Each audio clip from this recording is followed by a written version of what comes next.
السلام عليكم، مرحبا بكم في قناة صلاح. اليوم ان شاء الله غادي نحضر معكم عصير ديال البطيخ الاصفر مع مركز ديال الحامض. كيجي رائع ومنعش في فصل الصيف. غنخليكم مع المقادير وطريقة التحضير.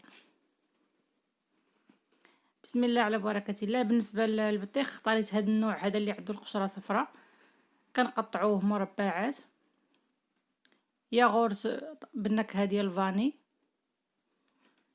عندي نص كاس ديال مركز ديال الحامض، كناخدو حامضه كنحكو ليها القشور ديالها وكنعصروها ونديرو فيها 2 معالق ديال السكر، وكنبقاو مره نحركوهم حتى كيعطينا سيرو ويذوب هذاك السكر، وعاد كنصفيوهم من القشور كنحصلو على نص كاس بحال هكا. بالنسبه للماء كنديرو القياس اللي بغينا على حساب العصير، واش يكون خفيف ولا ثقيل. وبالنسبه للسكر ما غاديش نديرو السكر لان المركز ديال الحامض حلو. ديك الساعه ملي نطحنوه راه غادي نذوقوه ونشوفوا الا كان خصنا نزيدو السكر نزيدوه.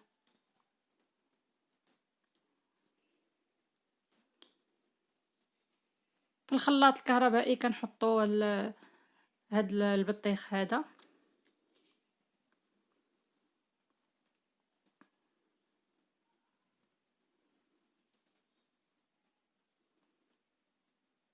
ياغورت بالنكهه ديال الفاني.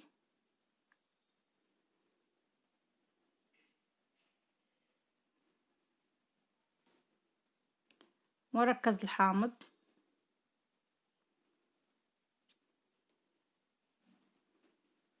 الماء كنديرو غير قياس في الاول، الا كان خصنا نزيدو غنزيدو، الا جاكم العصير هو هذاك ما يحتاجش تزيدو صافي.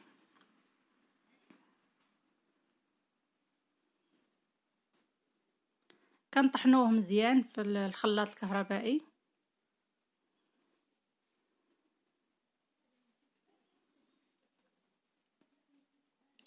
هذا هو الشكل ديال العصير بعد ما كنطحنوه مزيان، كيجي رائع ومنعش بهذا الحامض اللي استعملنا فيه. بالنسبه للسكر انا ما زدتش غير هذاك السكر اللي كاين في المركز ديال الحامض صافي، ما احتاجيش اننا نزيد السكر.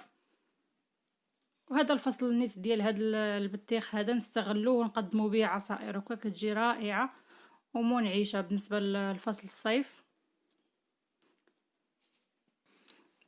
كنقدموه على هذا الشكل هذا وكنزينوا الكيسان بدوائر ديال الحامض باش كنعرفوا بلا راه هذا العصير راه كيتواجد فيه الحامض.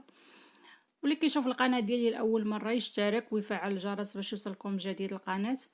والسلام عليكم وبصحه والراحه والى فيديو قادم ان شاء الله.